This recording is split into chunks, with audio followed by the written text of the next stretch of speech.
Good morning. It's 8:07 on News Talk 1079. I'm Neil Larson. Welcome to the program today. It's a Wednesday, and if you'd like to reach the show, the number to text is 208-542-1079.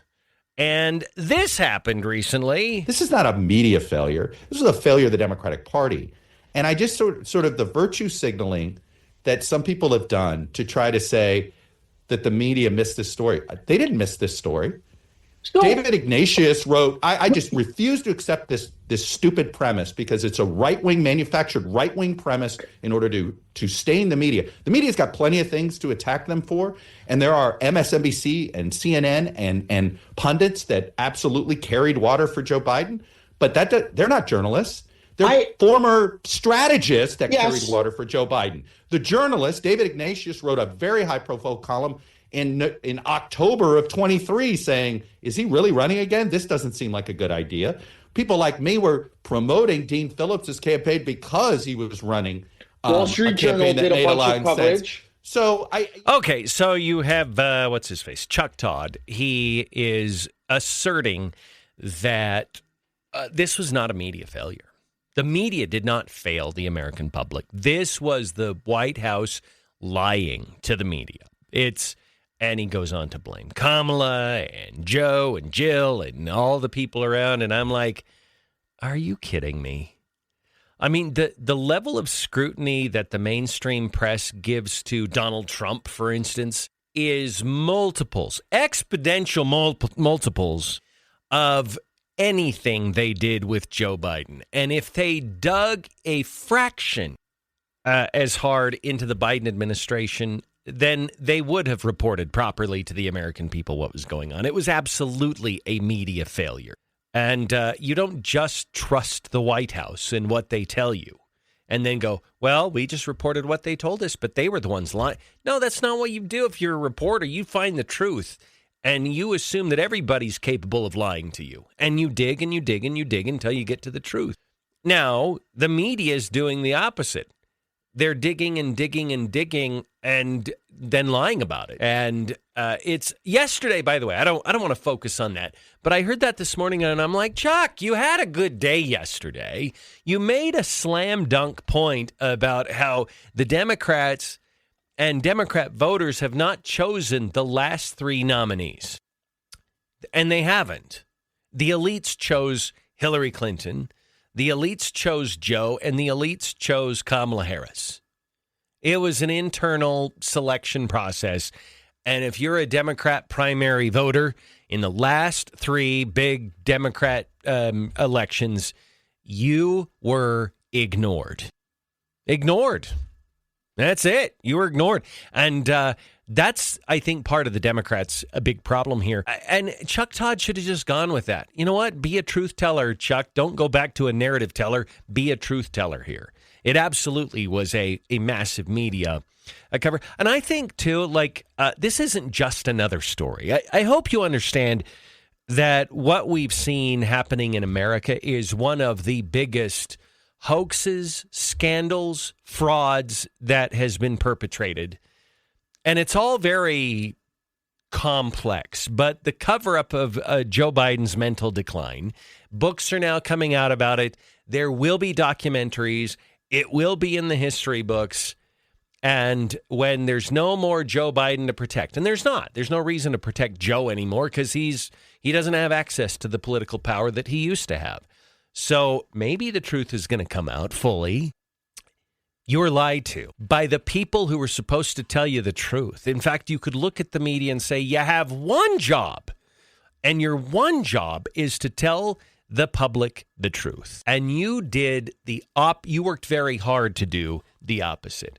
There is no way that the Biden cover-up was not a massive media failure. It was a White House failure, too. It was a moral failure. It's not one or the other. They were both in on it. And they are absolutely suffering the consequences. And you don't rehab the image of the mainstream media, Chuck Todd, by basically extending the gaslighting, continuing to tell them that, oh no, we didn't betray you. That's not us. That was the White House. Okay, no, you got to claw back that integrity, and it's not you that's going to do it. It'll be new journalists, new leadership, new infrastructure, and I think we're shifting into a very much a new media era where the way Americans find out the truth will be very, very different than what we've had generationally. So you had that. Yesterday was a big day for Donald Trump. 100 days as Trump 47. And what a momentous 100 days it's been. He was busy all day yesterday. He sat down with ABC News, Terry Moran, and I almost feel like Terry Moran was the sacrificial lamb. That ABC News did not want to put up one of the big names in ABC because they knew Trump was probably going to shred him. And I found something very interesting. You just had a settlement a few months ago between ABC News and the fact that their lead political voice slandered Donald Trump and repeatedly insisted the falsehood that Donald Trump was liable for rape. Absolutely not true. But Stephanopoulos kept doubling down on it, and it cost ABC News a pretty penny. Now, I would imagine, because I actually thought about this prior to the interview, but I would imagine that there was a non-disclosure agreement as part of this, that you can't go out and start publicly trashing it and talk about the case and talk about all of that. That I don't think that was, that's probably the reason why there weren't really any clips of Trump trashing Stephanopoulos, because ABC News, if they were smart, they would say, okay, we'll do this settlement, but we don't want you going out there and exploiting this. And so I do think you saw some of that pent-up frustration from Trump, which if you're Donald Trump and you have had just the hell rain down on you for the last 8 years, on your family, on your business, on your reputation, on even your life, then yeah, you're mad. And I know people get upset with Trump. They don't like him, and they're like, oh, you're being too mean. You're being too blunt. Yeah, you know what? Take about 5 minutes and imagine what life has been like for Donald Trump for the last 8 years. Working for free as the president of the United States. And some people are going to be like, oh, no, he's getting richer. He's just because he's donating his salary. So let me revise. He's donating his salary. He's not taking a presidential paycheck to be the president of the United States.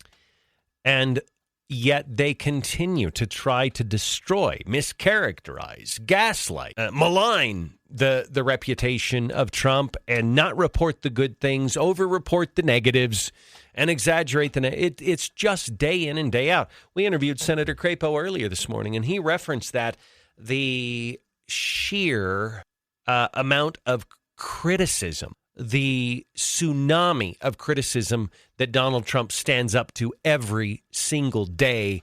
And not only does he survive it, he thrives through it. He owns them. So here's a couple of clips.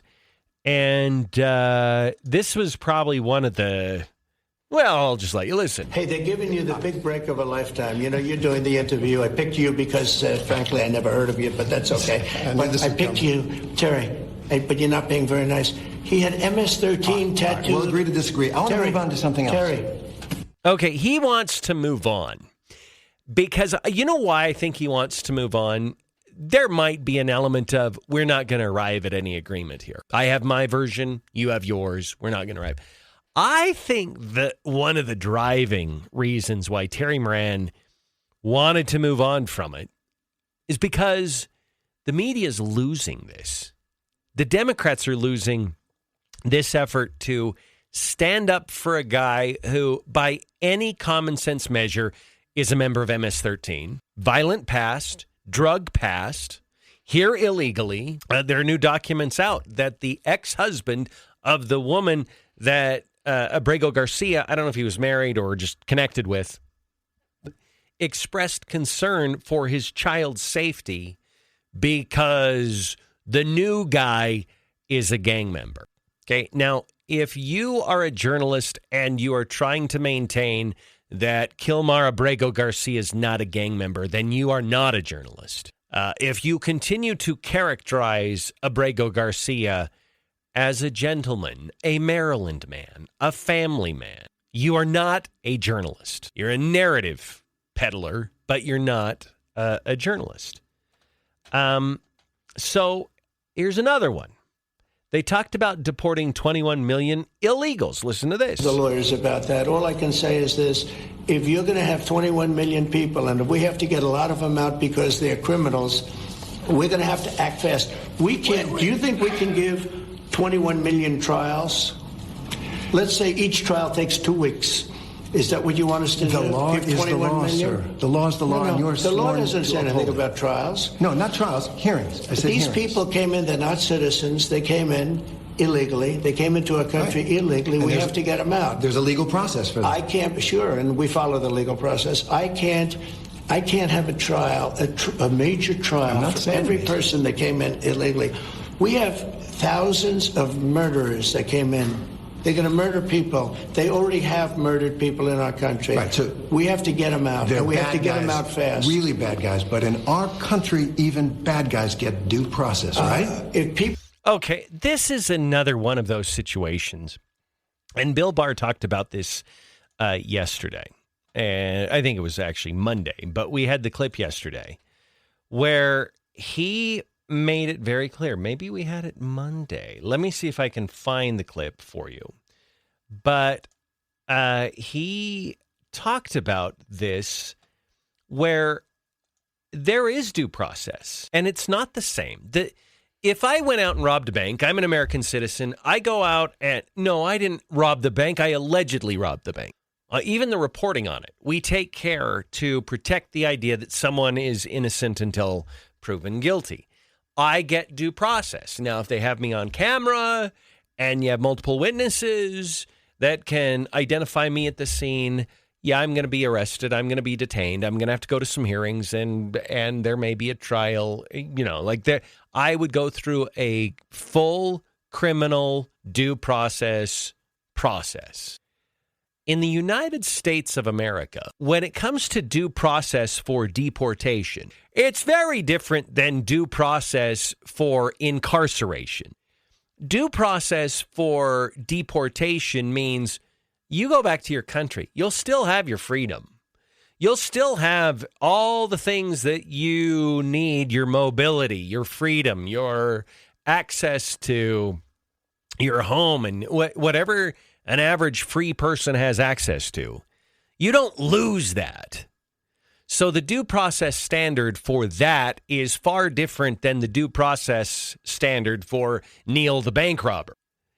And the media acts like due process is this singular thing that is identical in every situation. And if illegals don't get the same identical due process that citizens get when they commit major crimes, Fifth Amendment, presumption of no, it is very, very different. The due process for illegals is just more administrative. You have an agency that determines if you're here illegally, and that's pretty easy to figure out in a lot of cases.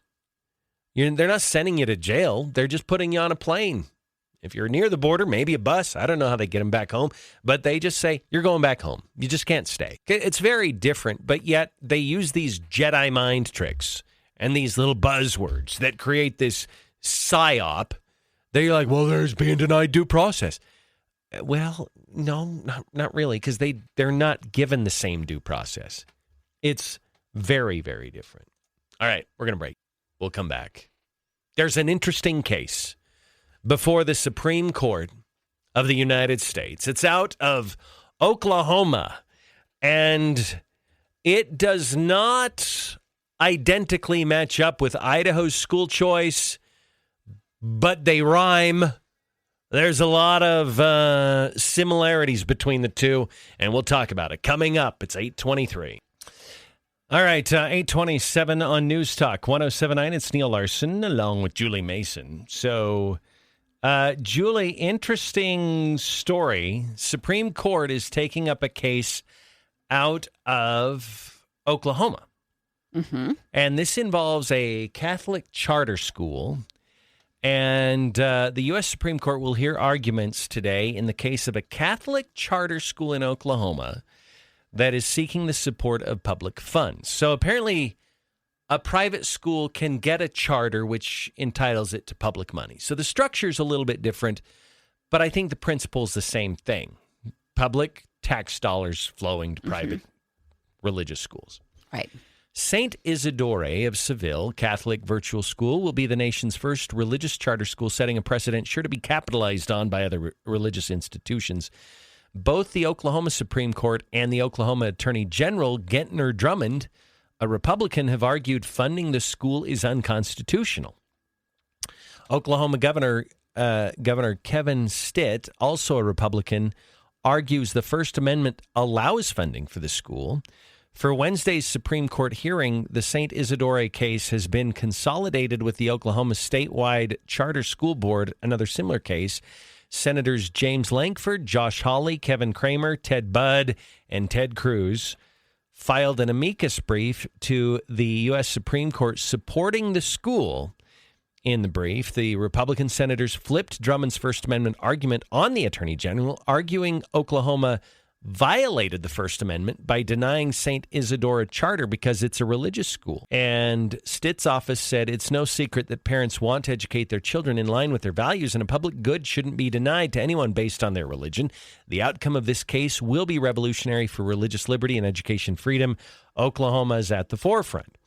The National Alliance for Public Charter Schools, which opposes St. Isidore's effort, argued the case is a slippery slope that would have a far-reaching impact. Because charter schools are now indoctrinated into the K through 12 public school complex, right?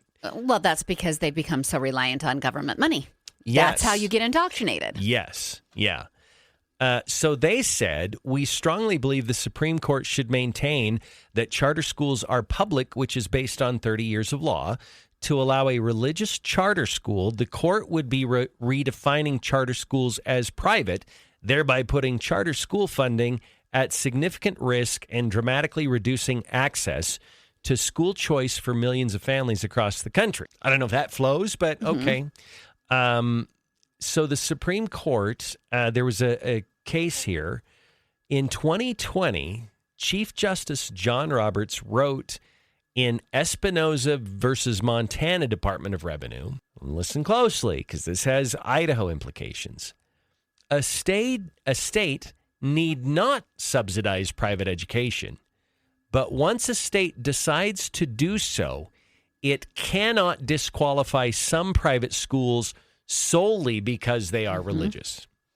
Yep. That's the big one for Idaho, because I'm sure we'll cross this bridge. I'm sure we're going to go to get a religious private school that wants to be part of the tax credit program. Yes. And this is an interesting one and pretty convoluted, where they're both arguing almost the same point. Yeah, they really are. So that gets a little crazy, and it's going to be up to the Supreme Court to just identify what truly is the First Amendment. Yeah, that is a good point, because it's almost, you're just using the same First Amendment through different lenses on this. So yeah, and they also said, the Republican senator said, upholding the Oklahoma Charter Schools Act with the included exclusion of religious organizations would set a dangerous precedent, signaling that religious organizations are not welcome in public projects. This would not only violate the First Amendment, but it would also deprive society of the valuable contributions that these organizations make, the Republican senators wrote. So, okay, this has nothing. These two are very, very different, and it's probably comparing apples and oranges, but I just want to pose a question here. Why was it okay for the Catholic Church to take money from federal programs to house illegal immigrants, but it's not okay for a Catholic school to take money from the government to educate children? Great point. That is a fantastic point. And it shows you how broken the moral compass is on the left. Yeah, that's true.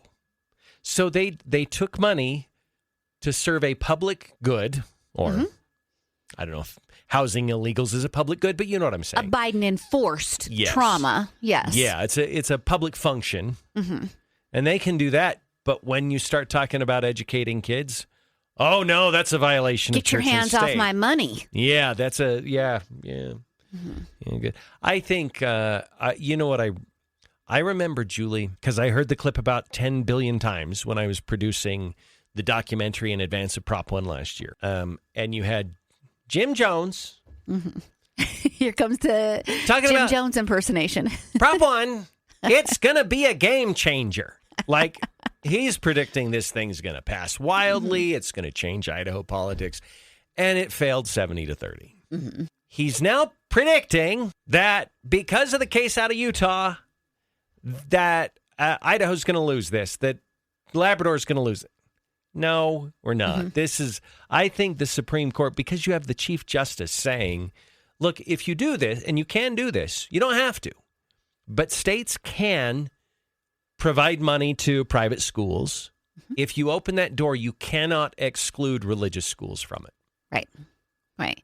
I would also say to Jim Jones, I sent you, I think it was Monday, Attorney General Labrador out of his office and then via his X account, but it goes out on lots of different platforms, reaffirmed his confidence that this is going to be perfectly fine in Idaho. Yes. Yeah. I think he had shared the Mountain States Policy Center piece on this.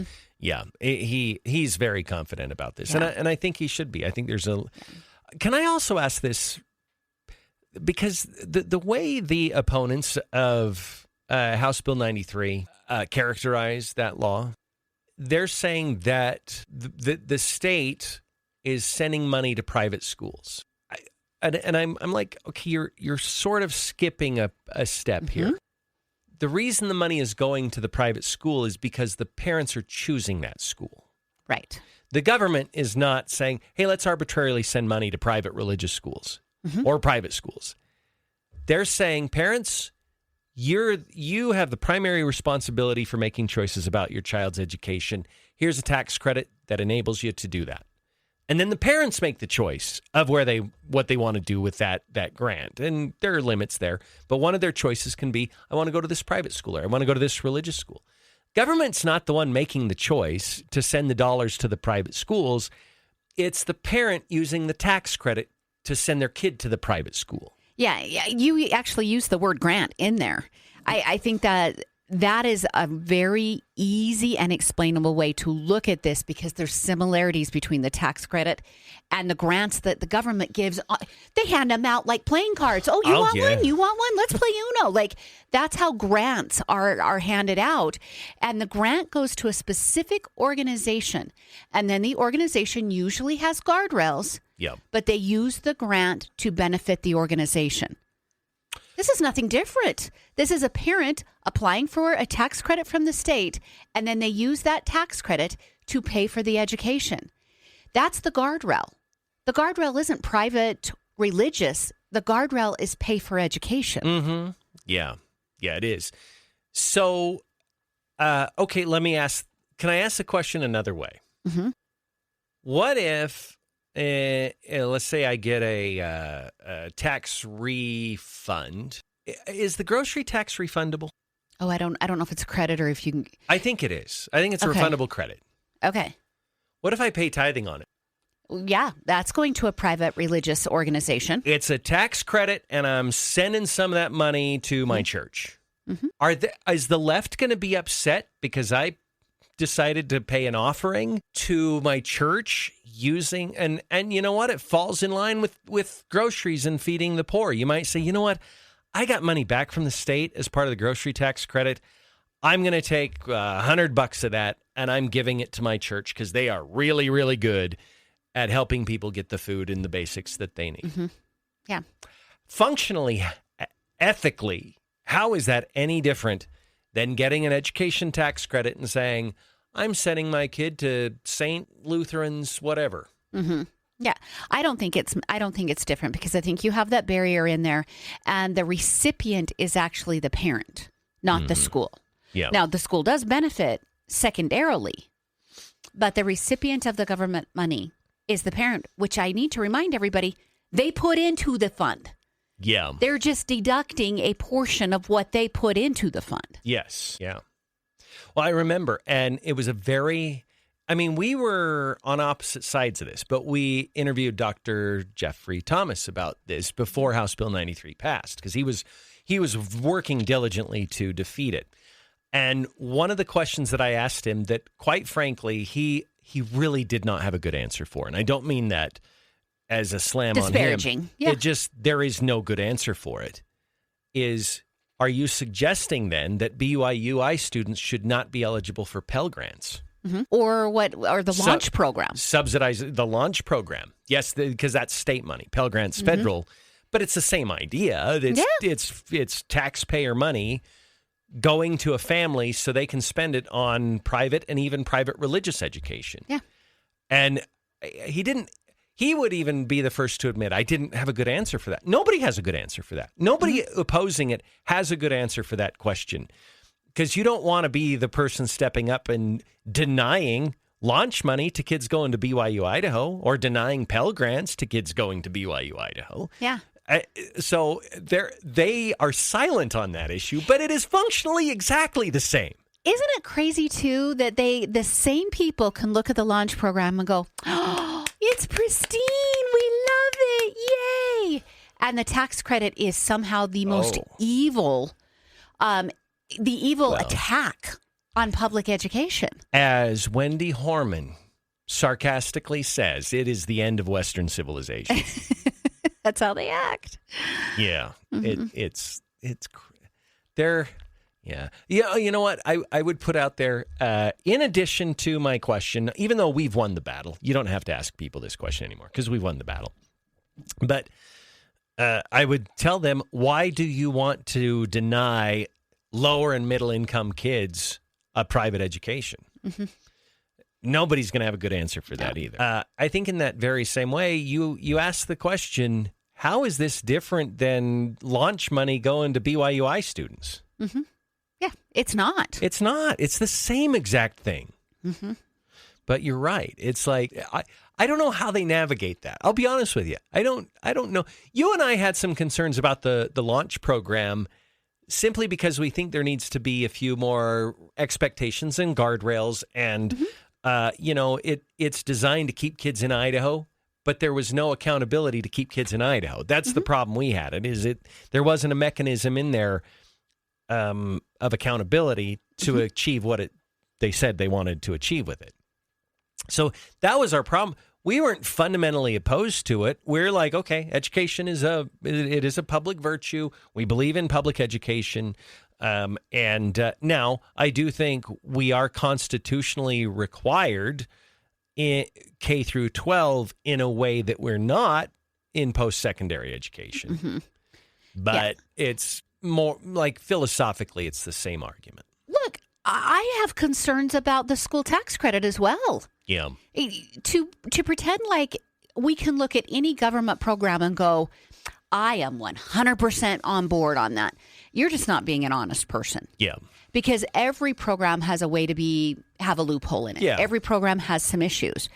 What I am on board for is making sure that parents have the choice for their children. Yeah. That's what I'm 100% on board for. Yeah. In all things. Vaccinations, I think it should be the parents' choice. I don't think it should be the school's choice. I don't think it should be the doctor's choice. I think it should be the parents' choice. Yeah. There's lots of ways that the government needs to get out of the relationship between parent and child. For me, this is one of them. Mm-hmm. As a good resident of Idaho, you pay your taxes, and if you feel like the public education system is not meeting your needs, you shouldn't receive negative monetary balances because you're going to go looking somewhere else. Yeah. You paid into that program. You deserve to have the choice of where your child is educated. Yeah. And like we've said before, this is the part that is just mind-blowing. 95% are still going to choose the public education system. Yeah. Why are you so darn threatened? It is not an existential threat. It is crazy. You know what I would say? This bill would not have passed, but in a perfect world, it should. I think the money should follow the student.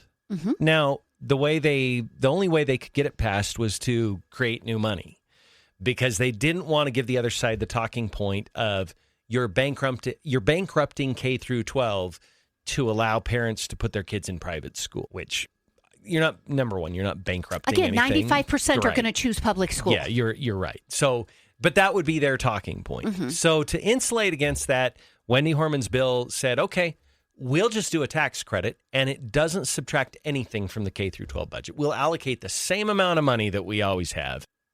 And then on top of that, we're going to do the tax credit because we believe in parental choice. So it didn't subtract. It's not a zero-sum game here. It didn't subtract from the big K through 12 budget to make the school choice structure viable. And so they lie about that too. Time after time after time, I see commentary writers and pundits saying they are siphoning funds off of public education. They are not. So stop lying about it. Yep. But that's the talking point that creates fear. So that's why I'm just stretching the truth just a little. Yeah. Just a little, I'm stretching the truth. I'm just going to tell a little white lie to get this through. All right, it's 8:44. Let's break. We'll come back. 208-542-1079. We'll be back after a quick break. Hey, it's Brad from Now 105.1 and QP99. I'm in the studio here. I love our studios, by the way. Ranger Rick back there. There's Neal and Julie doing their thing. Hey, when you want to advertise on the radio, what do? You call the radio station, right? But what do you do when you want to advertise on Facebook and Instagram and Hulu and Disney Plus and Peacock and the other TV streaming services? You can kind of click around on them and make guesses or read books or take courses online on how to do that advertising. Or you could call us at the radio station. At Sandhill Media, we take care of your local radio and digital marketing. So reach out to us at sandhillmediagroup.com and we'll make sure that your message gets heard and seen wherever your customers are. 8:50 on News Talk 1079. Neal Larson and Julie Mason. 208-542-1079. Julie, a lot of Trump clips. Mm-hmm. What was your favorite from yesterday? Well, of course, I loved the Scott Jennings clip because I think that Trump is Trump, and this is very on brand for him. And it wasn't that people would say how courageous it was for him to do the things he did in the ABC interview and to say all of the things he says in his rallies. It's just Trump. Yeah. So, yes, is it courageous, but we're used to it? I love the courage of what Scott Jennings said. I love the courage that he showed up there. I love the courage that he goes toe-to-toe with all of those people on the CNN panels every single day. Yeah. And he does morning hits, night hits. Like, he is all over the place. The guy works tirelessly, much like Trump. Yeah. So I really loved that clip. I just thought there was a clip that isn't flashy, isn't shiny, but it's a clip where he was explaining all the things that he has accomplished in the first 100 days. I liked that one because it's the words that you use to go against the narrative that's being built by the mainstream media and by libs. Yeah. Because things have gone well in the first 100 days, despite people saying our economy is on the brink of collapse. Well, yeah, I mean, the negatives get exaggerated and the positives get minimized. I don't think it's been all roses. I think that there's been internally some hiccups that have gone on. I do think behind the scenes, Elon Musk and Vivek Ramaswamy needed to part ways. I think you've got two very strong personalities there that just weren't going to be able to occupy the same space. And that's okay. That got solved. I think when you look at the Pete Hegseth thing, I think publicly Trump is super supportive of Pete Hegseth, as he should be. I do think Trump is probably trying to redirect him just a little bit because there's been some tumultuousness there with the signal controversies. Yeah, there have been. And you know what? When you take on a cabinet level position, you're going to have a learning curve. No matter what you've done prior to that, if you've never been in the cabinet before, it's going to take a little while to get the swing of things. And I think the media looked at Pete Hegseth and thought, okay, we got to start picking off these selections by Donald Trump And Pete Hegseth seemed to be the low-hanging fruit. Like, they had the enforced error with the Signal app, as you mentioned, and, they've had some personnel turnover. They've had some leaks that have gone on, and so they derive from that he's not qualified to do the job. And I think there's probably is maybe a little bit of concern on Trump's part, but he's keeping it private and trying to figure it out so that, he can keep Pete around. So Yeah. I would say it hasn't been bump-free either, but welcome to government and presidencies. I feel like there's general traditions that are suspended when people talk about Trump. 100 days and he's supposed to turn everything around. Remember when it was like week 4 and they went on that week-long concept of, well, the price of eggs is still high. I know, I was just going to say that. And you're like, It's been 4 weeks. Give him a moment, and guess where the price of eggs are? Back down. Yeah. Guess where the price of oil is? Appropriate. Guess what reserve is getting rebuilt? The oil reserves. Yeah. Like, he is doing things. But when it comes to Trump, almost it's supposed to be like, what was that bewitched lady who wiggled her nose and it was just automatic and it happened? Barbara Eden. Yeah, they expected that. They just expect that to happen with Trump. Yet you can move at turtle, if not dead speed, with the Biden administration. I might have had a celebrity crush on Barbara Eden. Oh, she was cute. Yeah. Mm-hmm. No, but that was I Dream of Jeannie. That's right. It was I Dream of Jeannie. Yeah. But going back to the Trump thing, he has to bat 1,000. Because if he doesn't bat 1,000, they say, look at what a disaster he is. It's perfection that they demand, or else it's failure. This is why, and if you're tired of it, get over it, because it needs to be said again and again and again. This is why they keep touting the immigration numbers, because the Biden administration claimed repeatedly that the only way immigration would be fixed is if Congress did their job.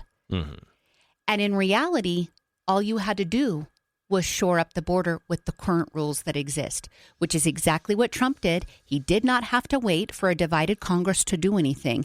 And we're down to less than 200 people crossing the border every day on average. They keep celebrating that, as they should, because what that focuses on is the fact that government has lied to you repeatedly, the mainstream media has lied to you repeatedly, and action can happen when a strong leader gets in place. Yeah.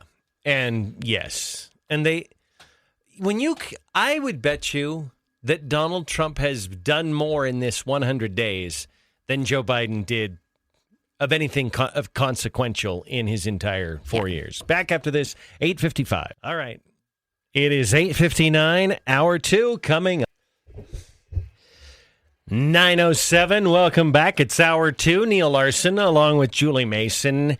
And can I just say, if you're looking for things to do this afternoon, hopping on down to, or up, depending on where you live, to Town and Country Gardens, south of Idaho Falls, and grab what you need. I mean, get one of the big carts, go get your vegetables, your hanging baskets, your flowers for your flower pots and flower beds. Get some seeds for your vegetable garden, because now's the time to start doing that. If you need insecticides or pesticides, I mean, you're soil prep. Yeah, absolutely. All of that. And I will say this. Get the smaller things first, and then get your 4-step lawn program last, because you have a few bags of stuff. They have that really cool, big cart, though, that you can put everything on. There's not just little carts there. That's true. And, I like to ride around on those when nobody's looking, like a skateboard. But I don't make confessions on air like that. Well, I've heard through the grapevine Rex does the same thing, so you're okay when they close down at night. I think Rex and I would race. I think that's probably true. Anyway, and grab a firefly petunia. That's one of those that glow in the dark. Did I show you the pictures I took? Yeah. Yeah, time lapse inside a closet. It's kind of cool. It was south of Idaho Falls, Yellowstone Highway, across from the big malt plant. So. Yeah. Plus, it's just an enjoyable visit. Yeah. Okay. Amy Coney Barrett is recusing herself on a case. Is she? Oh, it's over the religion, because she's Catholic. Yeah, that's what it was. Is the case we just talked about last hour. This could be a 4-4. What's up with Amy Coney Barrett? Do you really need to recuse yourself because you're Catholic? No, you don't. I mean, I know the school in Oklahoma is a Catholic charter school, but I don't know simply being Catholic would be cause for recusal. Does she have a direct connection to the people who are running the school, possibly? Maybe. Yes. Maybe we got to do our research before we dig it. But I just saw the headline. I still have the question, what's going on with Amy Coney Barrett? We thought that was a grand slam.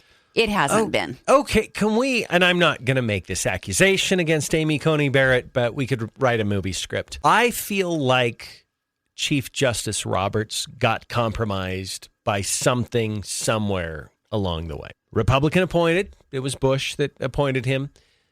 And we thought we were getting a rock-solid conservative. When it came, the opportunity presented itself to toss Obamacare. And if I remember, this goes back too many years for me to remember in great detail, but I believe it's centered around you can't have a tax bill addressing health care in America. Mm-hmm. Like, that's just not the proper place for it. That is the only way that the Obama administration could get it done, is to create tax credits and subsidies within our tax code for the exchange. And that's the only way they could get this done. It was the perfect opportunity to get rid of that cancerous behemoth that we have now. Mm-hmm. And it appeared in part of Judge Roberts' writings, he was poised to do just that. And I think he thought we're still going to get beat. Like, he was going to be one of the four in a 5-4 decision. But there was an unexpected vote the other way, and he changed the goalposts a little bit in his writing. And he did not want to be the Supreme Court justice that tossed out the first black president's only legislative accomplishment. Mm-hmm. And I think he didn't want to be remembered in history by that. There are some with more nefarious theories that, no, somebody got to him. They got to him and threatened his family or something. But I feel like when you look at some of these justices, you feel like something's happened to them. Like, just the way they are functioning and operating and deciding cases is just a little weird. And I kind of feel that with Amy Coney Barrett. What's going on with her? I don't know. I think it's fair to say we only probably know somewhere around 60 to 70% of the truth about what happens in D.C. Yeah. And when it comes to the Supreme Court, it might be even less because it's such a high value. That's true. Yeah. I mean, if they were products, because aren't Supreme Court justices treated like products? They are. Yeah. Like, who got the most valuable product, and how many products do you have on the court? Yes. And so if we're looking at that, it is a high value product. Yeah, that's true. And I think, I mean, you can look at it if you want to be really jaded and cynical. You could put a dollar value on how much it is worth to be a sitting congressman. And I'm not talking about their salary. I'm talking about how much of the treasury they command. Yeah. You could put a dollar value on owning the presidency. You could put a dollar value on.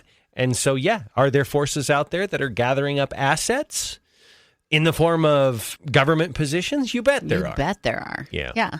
I mean, this is not something we invented. Yeah. They put a dollar value or just an overall political value on the difference between a House seat and a Senate seat. Mm-hmm. And so, to think that couldn't happen with the Supreme Court justices that are appointed for life. Yeah. Pretty high value. Yeah, it really is. Julie, I feel like this Nike study about trans youth, have you seen anything about that? I saw some headlines. I didn't do a deep dive because Nike just continues to disappoint me. So they're discontinuing. I didn't go all the way. They're getting rid of it. Yes. Okay. And I feel like this is they were going to fund this trans youth study, but why? They make shoes. And we know they're DEI. We know what the outcome of a funded study is going to bring that. Mm-hmm. So I'm glad to see the headline that they're withdrawing from it. But I think we could tie this into the Harvard story. you sent me, Harvard is totally caved, completely caved, because they don't want to jeopardize the billions of dollars that they get from the federal government. And why do they need billions? Can we just set the whole anti-Semitism thing aside? Why is Harvard, that has dozens of billions of dollars in endowment money, getting more federal money? It is phenomenal to me how we have just accepted the fact that education just sucks and sucks and sucks off the government dollar. Yeah. And they believe they haven't gotten enough. They deserve more all the time. They deserve more. Yes, they do. It's never enough, right? It's never enough money. Furthermore, Harvard probably has, if you look at their alumni, they have one of the most affluent alumni in the world. And yet they still need to be a charity case from the federal government? Yeah, subsidized. I don't understand what is that that either. about? Yeah, and anybody who's connected to education, don't send me in a mean text right now. I don't understand why we provide so much for state universities and private universities. Separate that out from K through 12. Yeah. I don't understand why we provide so much for state and for private universities, because they are not passing that savings onto the student. Yeah. Right. That's true. Tuition goes up every year. Yeah. And as the government gives them more money, they're not cutting you a deal as a student. You should be angry about it too. Mm-hmm. Yeah, you absolutely should be. So and you know what? Well, there is actually a relevant clip from Trump's big rally last night where he talked about getting rid of the DEI stuff. It all is intertwined. Hold on one second here. I ended all of the lawless so-called diversity, equity, and inclusion bullshit all across the entire federal government and the private sector. And I made it the official policy of the United States government that there are only two genders, male and female. Yeah. You know, I look at this whole thing. I have no idea how academia gets away with being so overtly anti-Semitic.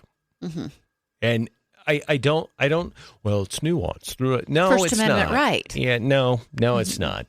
The thing about the First Amendment right argument, and whenever you hear somebody on the left make this point, and they're walking around carrying a sign with some kid's name on it, that they're frustrated that kid got kicked out of the college for holding rallies or whatever.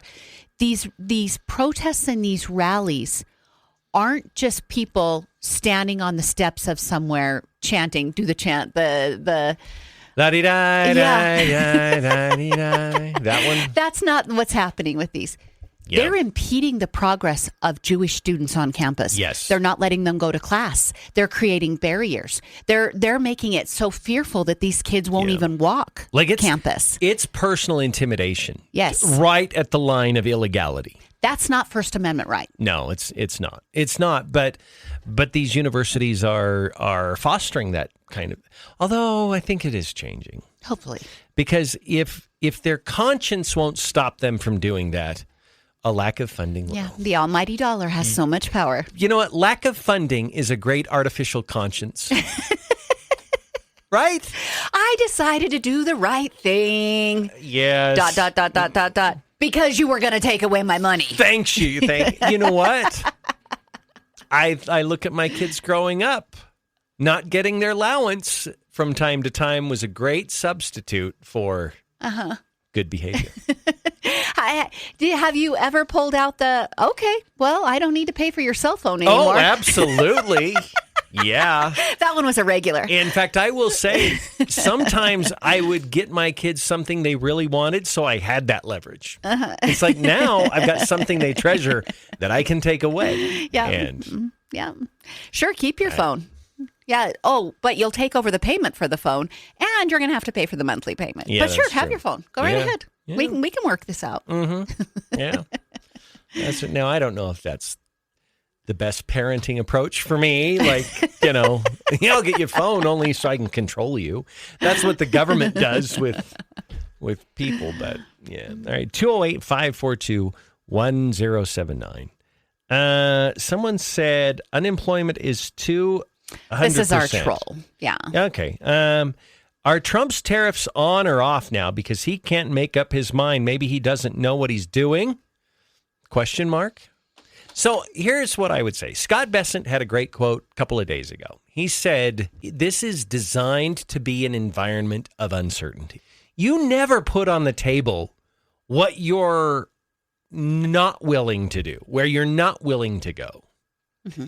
You are specifically making things uncertain. And it has nothing to do with Trump not knowing what he's doing. It has everything to with Trump knowing exactly what he's doing. He is projecting this uncertainty. And it's so that he has leverage in these negotiations. And he's done this a long time. I don't really care what the trolls say, but this is a good teaching moment about Trump's approach, which is you go in and you don't. This is the same thing. If you're fighting a war and you have some dumb reporter or some dumb Democrat that says, when are you going to bomb and where? Mm-hmm.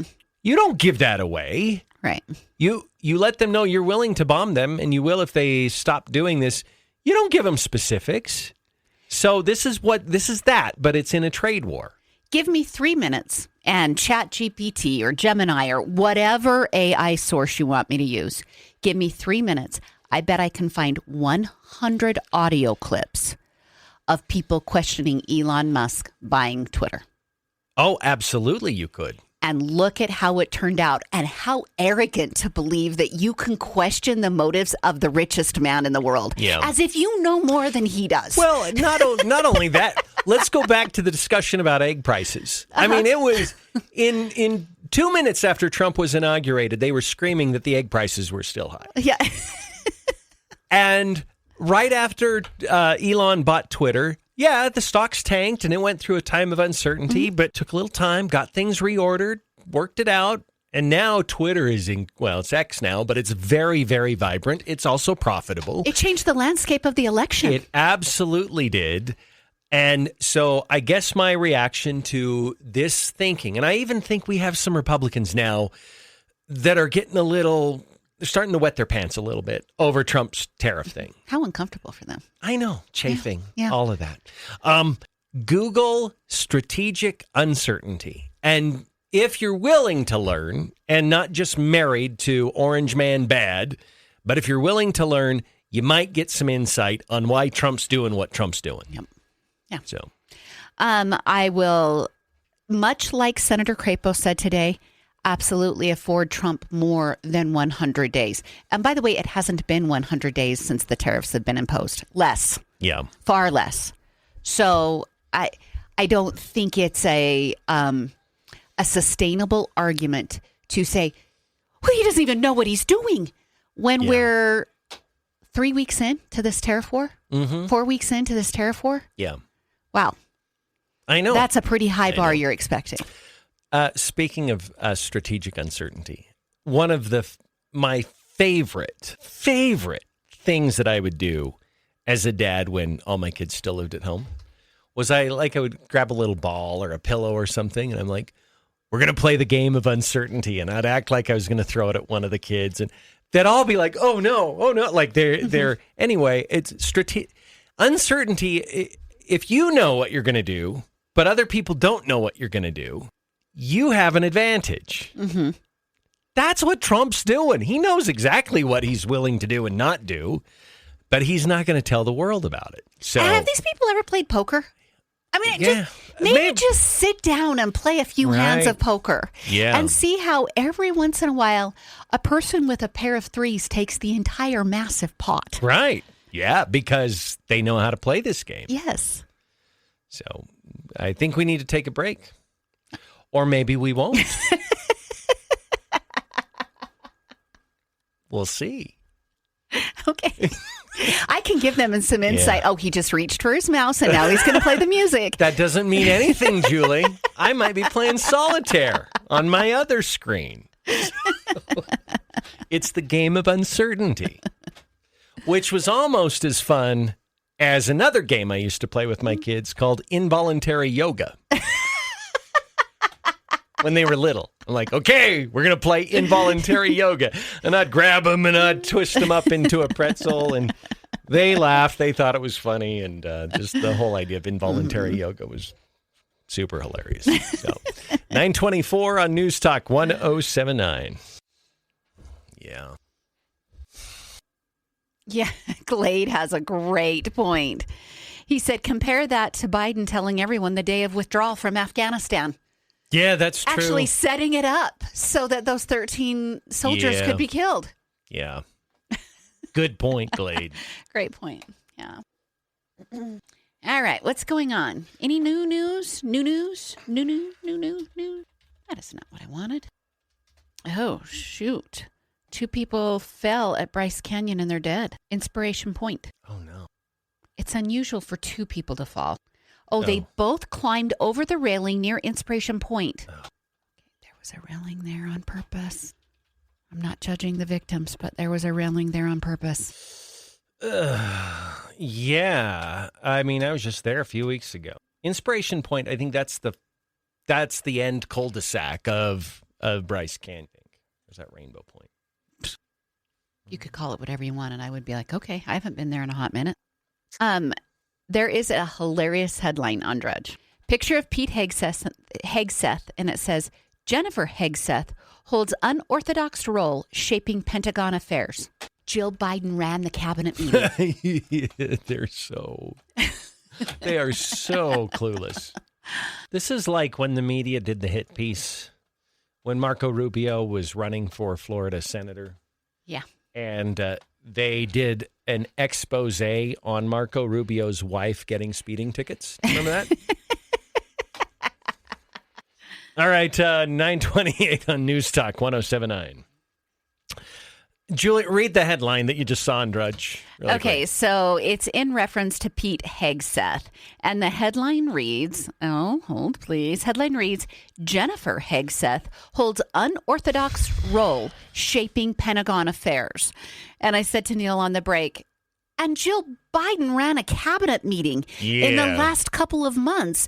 By the way, a cabinet meeting that hadn't been held for over a year. Well, not only that, how influential was Hillary Clinton when Bill was president? Yes. These people are so unself-aware.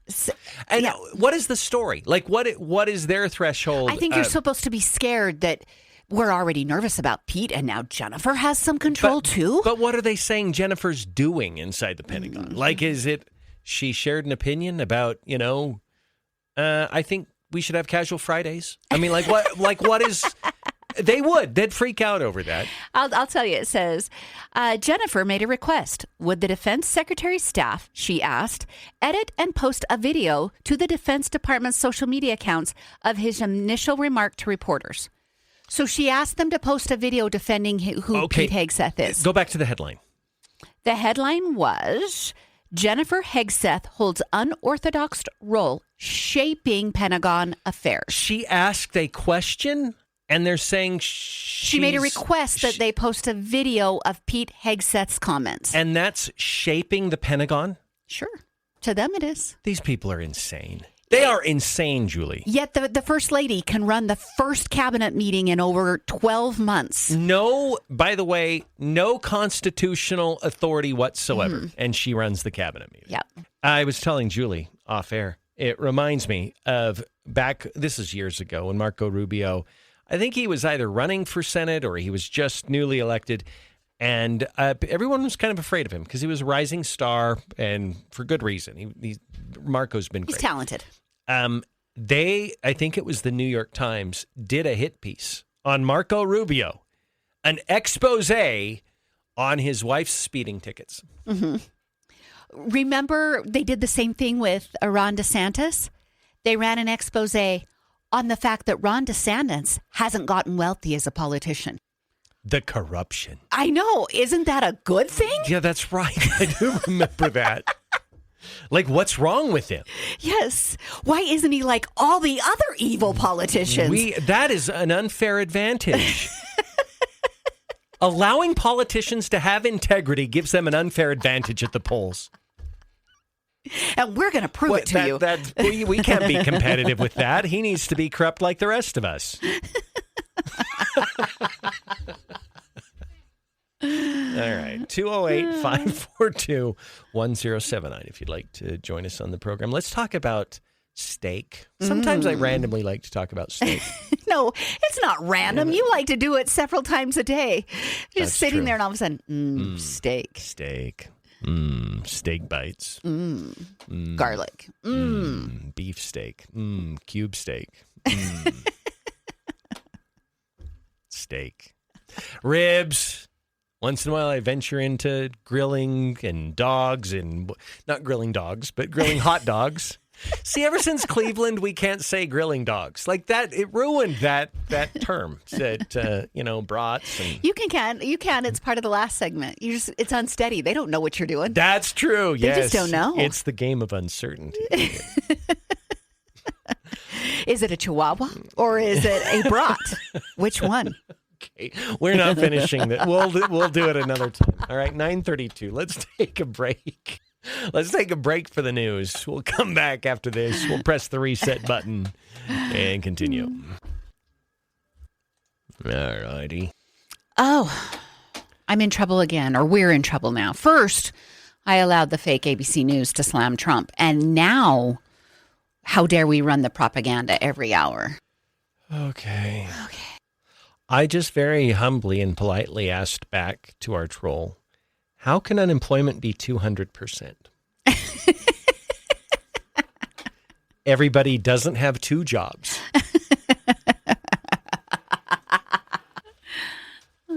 Well, lucky for them, some of us make up for others, and we have 3. That's true.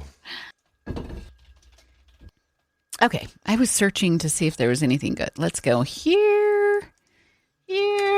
Oh, you guys, did you see the video of the new premier of Canada and his wife dancing?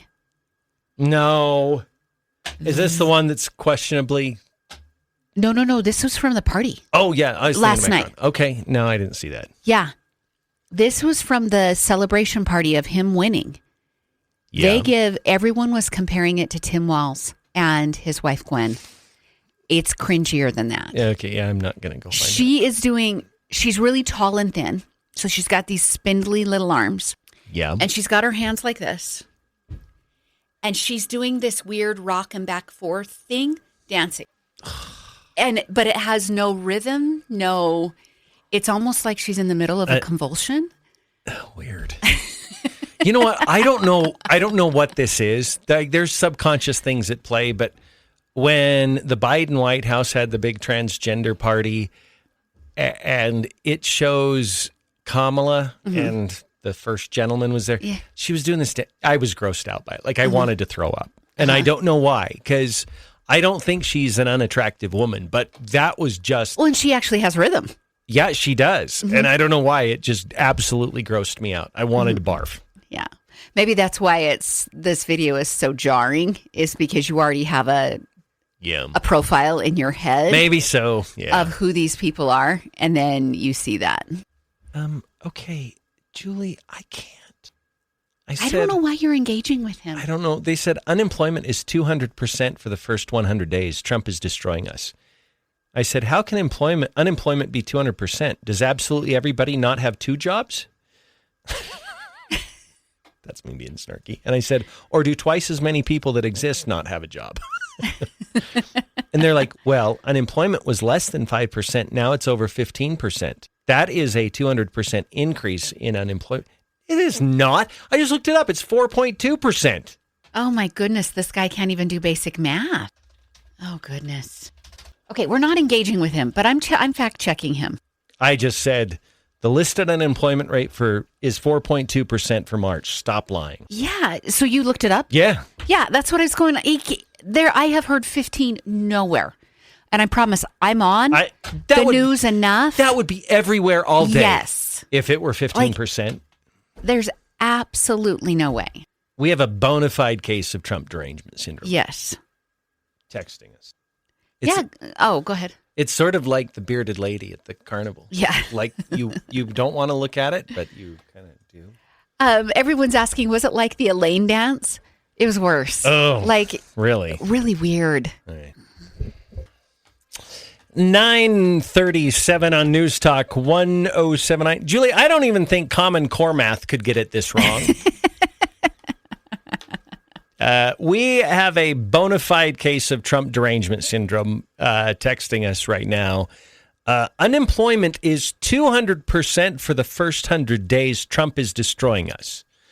So I just very humbly and politely asked back, how can unemployment be 200%? Does absolutely everyone not have two jobs? Because that's the only way you could get there. Or do twice as many people that exist not have a job? Mm-hmm. And they're like, well, unemployment was less than 5%. Now it's over 15%. That's a 200% increase in unemployment now. Okay, so I'm like, I think if unemployment went up to 15%, don't you think that would be the only thing CNN, NBC, MSNBC, New York Times, that's the only thing they would be talking about? I have heard nothing. Yeah, they're covering Trump's cabinet meeting. Even CNN's covering it. We'll join it in a moment. So we Googled it or ChatGPT'd it, whatever. Mm-hmm.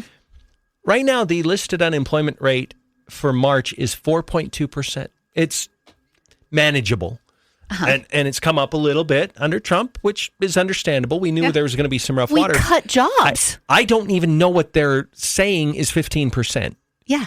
And I certainly don't know what they're saying is 200%. They're just, I just told them to stop lying. So, yeah. All right, let's listen in. This is the Trump cabinet meeting live from the White House. We won on the basis of a great border and of getting criminals out of our country. That was why we won every swing state.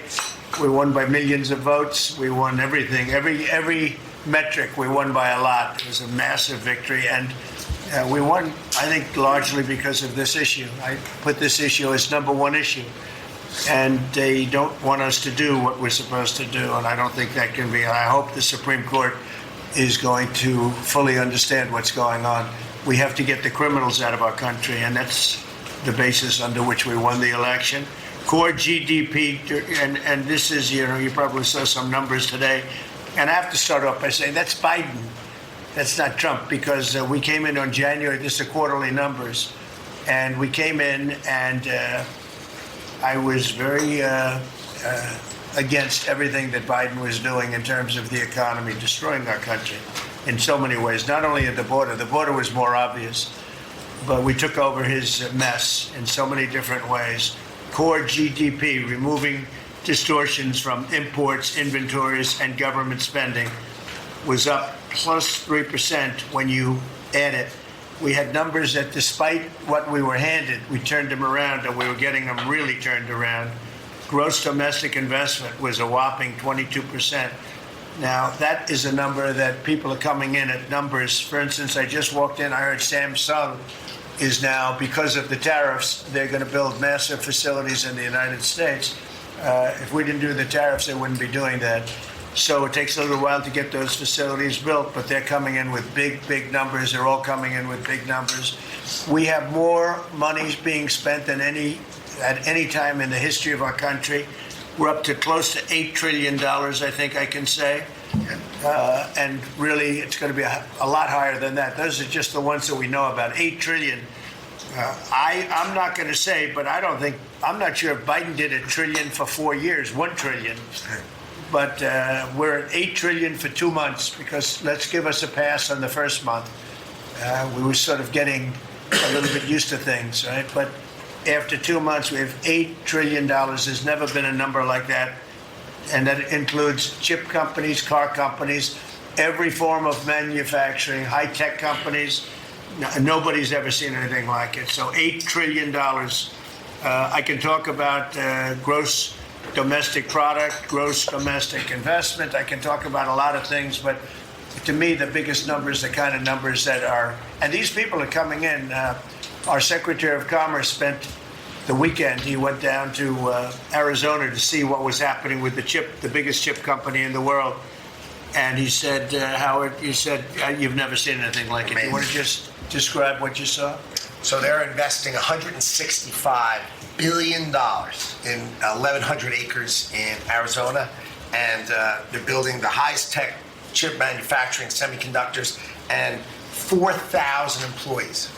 American tradecraft, right? Technicians doing every kind of work. The classic foundation of America is building it. They had 14,000 people. They're expecting 40,000 people to build the rest of their plants and to employ 20,000 people for the rest of the time. This is all driven. You never saw a site like that. And this is all driven by your tariff policies. No chance this be happening without you.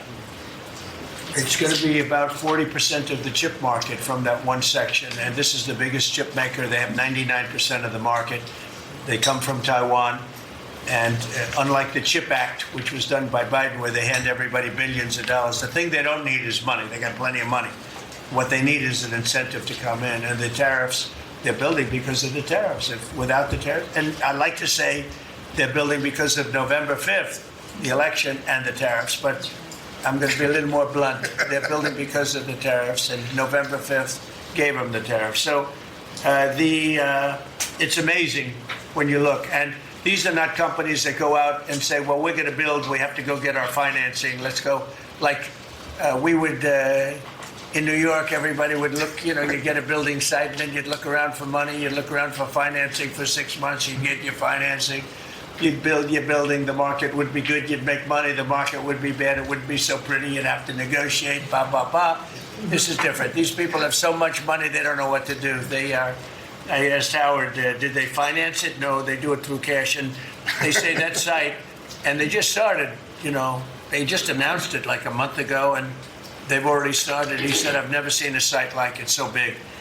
So, you're talking about essentially a $50 billion building. Now, if you build a warehouse for $50 million, that's a big warehouse, Scott. But a $50 billion building, that's a lot. They're building the electric, they've become a utility. And I'm giving them the right to become. They're going to build their own electric. They're going to build their own electricity, which they need tremendous amounts of electricity. They're going to build it themselves. Anything they have left over, they'll hook that into the grid. But the grid is old and they're unreliable, and bad things can happen to grids. I said, if you want, you can hook into the grid, but that's a little bit risky. Or you can build your own electricity and become your own utility. And they, I think in all cases, are deciding to do that. So it's very exciting, and we have a lot of things going. We took over on January 20th. These are quarterly reports. We took over on January 20th. The tariffs haven't kicked in yet. I know that, and I don't want this to happen, but I know that China is doing very poorly right now. I just saw some reports coming out, and I don't want that to happen to China. I like the president a lot, President Xi. I don't want it to happen. I was actually saddened to hear it, but they are getting absolutely hammered in China. And, they're sending boats, the biggest boats in the world, carrying cargo like nobody's ever seen before. These are the biggest boats in the world, biggest cargo ships in the world. And they're coming and they're turning around in the Pacific Ocean. They're doing a big U-turn and going back because they don't want the goods, because 145% tariff. But at a certain point, I hope we're going to make a deal with China. We're talking to China, but their factories are closing all over China because we're not taking their product. We don't want their product unless they're going to be fair with us. And that includes intellectual property and other things. There are a lot of things far beyond just buy, sell. So we'll see what happens. But, I was not, because somebody said, well, were you happy? I said, I am not happy. I want China to do well. I want every country to do well. But they have to treat us fairly also. So with that, I think we're going to maybe go around, and we have some letters where the secretaries and people around the table are making statements. All about right. You've been listening to live coverage of President Trump's cabinet meeting this morning, which he holds these all the time. We're kind of under the constraints of time. We've got to take a break here soon. But Julie, really quick, you pointed this out while you were watching. He put Pete Hegseth immediately to his left, which I think you are spot on. That is a statement. They're not even talking about things that are affiliated with Pete Hegseth. Yeah. But I believe he's making a visual statement saying, I am in his corner. He is in my corner. I can have him directly be my wingman. Y'all back off. Yes. Yep. And that's good because Pete's been under fire for the last few weeks. So very interesting. Also, this is hilarious. This is the art of the troll. He has multiple. I saw a wide shot, Julie. There's probably at least half a dozen Gulf of America caps, baseball caps that are sitting on the cabinet facing the press, facing the cameras. Yeah, it's almost like he gifted one to every cabinet member because there's one in front of every cabinet member. Because look at the ones that sitting directly across the table. They have them too. They do. Everyone got a Gulf of America cap. Yeah. He's so good at this. He really is. He really is good. All right, we're going to break away. We do want to encourage you. Stop by Grand Peaks Prime Meats, gpprimemeats.com. Look at their packages and specials. Grab some steak. Grab some ribs. The grilling package is great for this time of year as well. Yeah, there's other packages. You can find all of it at gpprimemeats.com. And of course, if you have questions about a cut of meat or you're not seeing something on there, like I know they do prime rib. I have never seen that on their website. So if you have questions, call because they're great friends of ours and they should be great friends of yours. All right, gpprimemeats.com, 9:48. Back after this. Okay. Sir, we've gotten helped get 100% operational control of the border. Coming alongside DHS and CBP. We've got 11,000 troops on the border who now, because of the new national defense area, sir, can help detain illegals at the border and hand them over to CBP. It used to be if you saw camouflage on the border, they could hold binoculars, and that's it. And now we can detain and assist, and we're going to get 100% operational control of that border. Julie was pointing out that Pete Hegseth has a camo tie on. I can't even see it. In the Middle East are feeling He's wearing a tie? What? It's invisible. Communist China. So because of your leadership, sir, I believe we're making the military great again. Thank you. Thank you very much. Thank you. Howard? So I have the pleasure of running the Investment Accelerator, which gets to recruit these companies. And you've never seen anything like the companies committed to building in America. Technology companies have committed over 2.5. The transparency at which he is running this administration. Yeah. To not use a phrase, because I hate it that he uses, but it literally has never existed before. Yeah. We have never seen this in a president's administration. Well, ever. I mean, he opens these up to the public. They talk openly. I'm sure they have private meetings too, but he invites if you ever see this room, the wide shot, you have a couple dozen journalists that are lined up behind the other side of the table. And the cabinet gets peppered with questions. Like he opens it up for them to be very available and accessible to the press. Like I have never seen before. And I think his approach is come at us. We don't care. We know you're hostile towards us, but we have good answers and we have a lot of great things to talk about.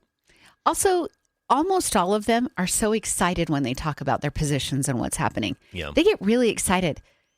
We've had previous cabinet members that could put you to sleep in about 37 seconds. Yeah. And these people are like, let me tell you what I'm doing to make America great again. And then they start spilling it. And it's just different. Yeah.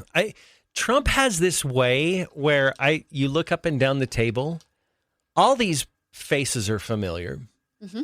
And which is not uncommon with a presidential cabinet. But he has a celebrity flair that he adds to everybody on his cabinet. Absolutely. I think he picks people that kind of look like movie stars. He picks, Kristi Noem, Pam Bondi, Tulsi Gabbard. Pete Hegseth. Attractive people or at least people that have a sizzle to them. Yep. But they're qualified too. Yeah. So. Okay, let's do our other town and country when we come back. Sean. What's that? I was going to say Sean Duffy could be in a movie. Yeah. 9:52 on News Talk 1079. Julie, some dandelions have snuck up in my lawn that I have to take care of. You know how I can do that? The 4-step lawn program. Absolutely. And because it has weed killer, but you put that down and it helps eliminate the weeds and helps your lawn to be lush and green. And I can't believe, it's not even quite May yet. And my lawn looks like it's late June, like it's green and lush and dark. I had a couple of my clients at different occasions compliment my lawn at how green it already looks. Yeah. You guys, it works. What else do we say? I don't know. It works. That's true. It works. If you have been frustrated with your lawn, this is a very small investment to make it look beautiful. Yeah. You couldn't pay a lawn care company. You would pay far more.